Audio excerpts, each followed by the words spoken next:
Prévention Santé, le magazine d'information et de sensibilisation à la santé est parrainé par le ministère de la Santé du Cameroun. Bonjour à toutes et à tous, bienvenue à l'écoute de Prévention Santé, un programme d'information produit par RNCO et la participation scientifique de SOS Médecins Cameroun. Prévention Santé va s'intéresser dans cette édition au virus de la Covid-19, mais également aux médecins qui, au quotidien, sont aux côtés des patients et de leurs familles. Où en est-on des dernières informations ministérielles concernant la Covid, mais également de la prévention auprès de la population, de l'ensemble des citoyens du Cameroun? Comment les médecins, au quotidien, font face à la maladie de leurs patients? Comment gèrent-ils les relations avec les familles de malades? Nous reviendrons également dans cette édition à la chloroquine et aux médecines traditionnelles. Alors nous sommes en compagnie du Dr Ombolo, président de SOS Médecins, et de Christelle Kougang, médecin généraliste. Elle est le point focal du Covid dans l'un des hôpitaux du Cameroun. Voici le programme de cette 15e édition de votre magazine Prévention Santé. Docteur Ombolo, bonjour. Bonjour Wilson. Il semblerait qu'il y ait face au Covid, on va dire un taux de guérison au Cameroun de plus en plus important. Alors déjà, pouvez-vous confirmer et nous dire si à votre avis la raison serait l'utilisation de la chloroquine ou plutôt de la recette de Monseigneur Cléda dont on parle beaucoup ici? Moi, j'irai pas directement sur la raison médicale, le traitement et tout. Je ferai tout simplement une réflexion qui semble évidente au final. C'est qu'on a presque 13 000 cas pour 10 000 guérisons. On sait que dans 80%, il y a rémission naturelle dans l'infection à Covid-19. Si on fait à peu près un simple calcul mathématique, on se rend bien compte que 10 000 pour 13 000, on est dans ces proportions-là. Donc peut-être que la théorie de l'immunité collective semble prendre la mayonnaise au sein de la population camerounaise. C'est une réflexion à étudier fortement. Je voulais voir aussi avec vous comment ça se passe un petit peu avec votre équipe SOS Médecins. Vous êtes amené à faire des consultations et des interventions à domicile. Depuis le début de ce virus, quel constat faites-vous concernant la fréquence de cas positifs au Covid? Comment est-ce que vous gérez ces cas? Plutôt en utilisant la chloroquine ou de façon plus traditionnelle comme le fait Monseigneur Cléda ou peut-être avec un mixte des deux pratiques?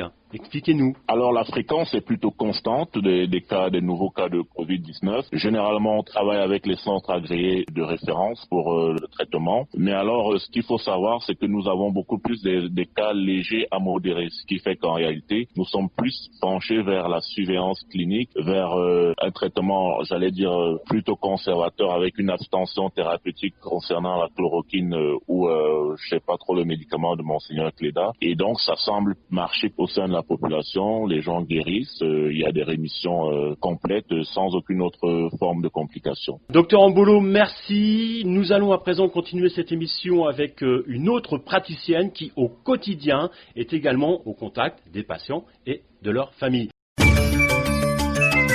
Docteur Kougang, bonjour. Bonjour. D'un point de vue, on va dire, général, que pensez-vous en ce moment, on va dire, du comportement des Camerounais face au Covid-19? En ce qui concerne le comportement des Camerounais, on dira que les Camerounais sont assez stressés par cette pandémie qui est nouvelle pour tout le monde. Mais la plupart des Camerounais respectent effectivement les mesures barrières dans le cadre de la prévention de cette maladie.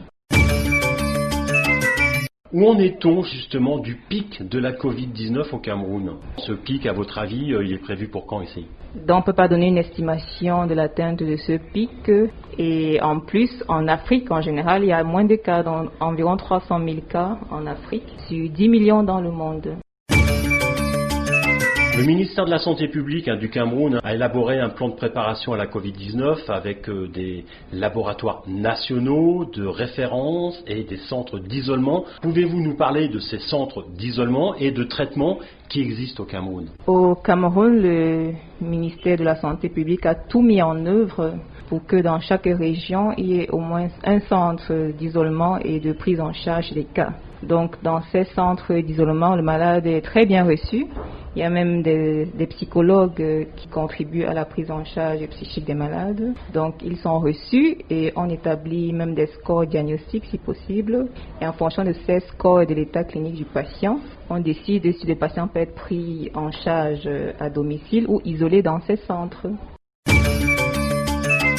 On parle beaucoup évidemment des capitales, de Yaoundé, de Douala, mais qu'en est-il du reste du pays? Même s'il y a un seul centre pour toute une région, dont le ministre a mis en place avec l'aide de l'Organisation mondiale de la santé des équipements, notamment des véhicules, pour aider chaque chef de district de santé à se déplacer avec une équipe d'intervention et d'investigation rapide vers la population dans le but de rechercher activement les cas, même dans les domiciles. On va en parler parce que depuis la fin du mois de mars, le ministre de la Santé a annoncé une vaste opération de recherche active des cas de Covid-19 au sein des populations, notamment à Douala et dans la région du littoral. Depuis, les cas se sont largement multipliés. Alors, où en est-on concernant justement la sensibilisation auprès des populations dans l'ensemble du pays, notamment dans les contrées les plus reculées, parce que là on voit que l'OMS intervient, met des véhicules à disposition,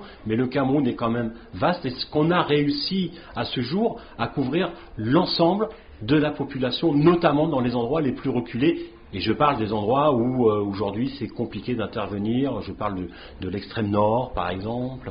Quand le ministère de la Santé publique, aidé par l'OMS, dote les districts de santé d'équipements, d'un personnel médical formé, ce personnel se déplace vers la population et aidé parfois par les chefs traditionnels, par exemple à l'extrême nord, les imams peuvent aller pendant une célébration, pendant un mariage, voilà, exactement. Bref, pendant une cérémonie, annoncer aux populations que voilà, il faut porter des masques. D'accord, donc il y a vraiment de la prévention qui est faite par on va les appeler les acteurs de terrain, accompagnés de l'OMS sur et du personnel du ministère de la Santé publique, exactement. D'accord.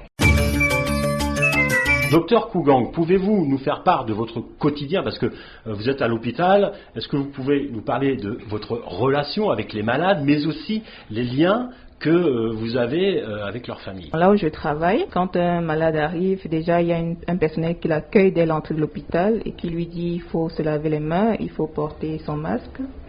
Donc après cela, le malade arrive en consultation. C'est toujours cet accueil-là. On essaie, comme on le peut, de bien rassurer le malade.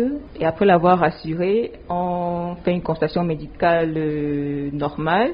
Et dans cette consultation médicale normale, on essaie de lui dire, d'insister en fait sur l'application de ces mesures barrières. Et s'il a tous les signes ou symptômes de la Covid-19, on le prend en charge au sein de l'hôpital.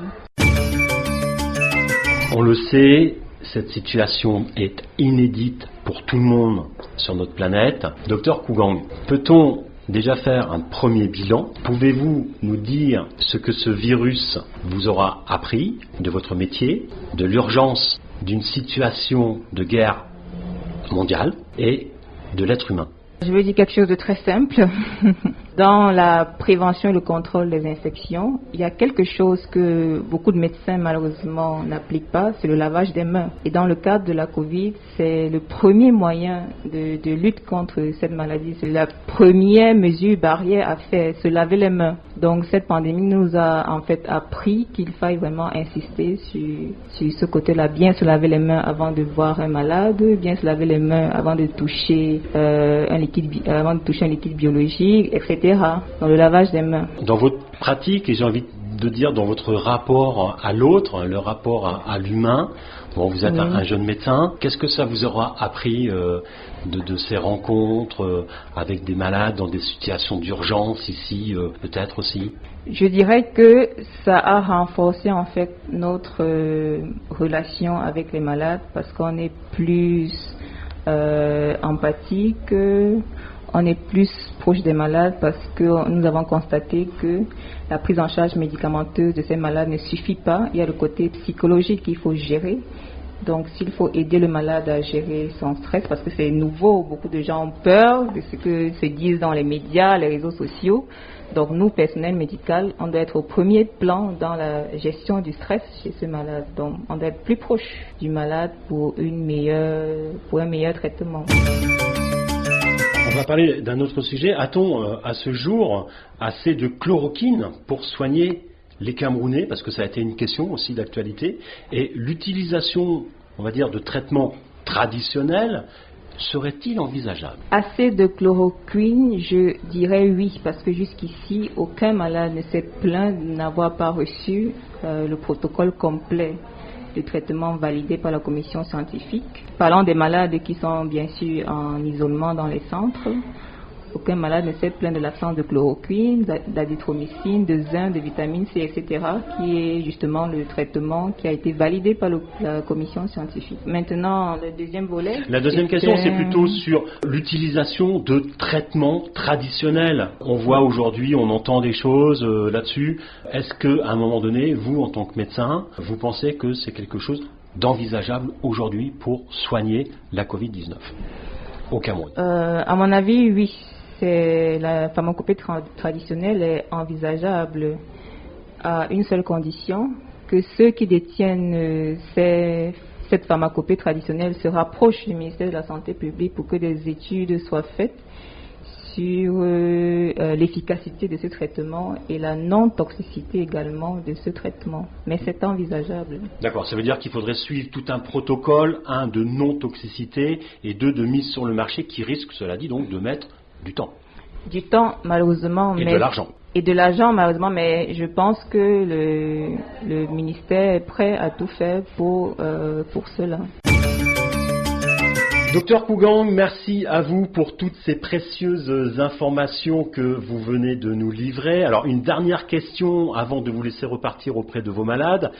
Si on se projette un petit peu dans les mois qui viennent, que pouvez-vous nous dire de la prochaine rentrée scolaire? Alors, à votre avis, où en sera-t-on avec la Covid-19 en septembre 2020? Donc, en septembre 2020, ce sera, il faut le dire, assez complexe parce que, comme c'est une pandémie, c'est nouveau. Donc, les mesures barrières sont en train d'être mises à la disposition de tous les élèves et étudiants. Mais comme malheureusement, dans certaines régions, on trouve plus de 50 élèves ou étudiants dans une salle de classe ou un amphithéâtre, ce sera une rentrée difficile. Mais nous espérons que chaque personne pourra bien se laver les mains, bien porter son masque et essayer tant que possible de respecter la distanciation sociale. Docteur Kougang, merci à vous. Nous vous rappelons qu'il faut garder donc la distance, laver les mains fréquemment, porter son masque et ensemble nous réussirons à stopper ce virus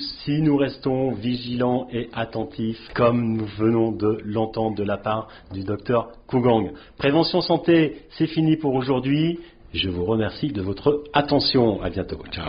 Merci. Merci à tous les partenaires qui permettent de faire vivre ce programme et plus particulièrement à l'équipe de SOS Médecins Cameroun et à son président, le docteur Ombolo. Merci également à Sino Media et à son équipe du JDC, le journal du Cameroun, où vous pouvez d'ailleurs retrouver le podcast de ce programme en ligne. Si vous avez des questions à poser concernant notre programme Prévention Santé, envoyez un mail à wilsonafrique@gmail.com et nous répondrons à vos questions dans cette émission.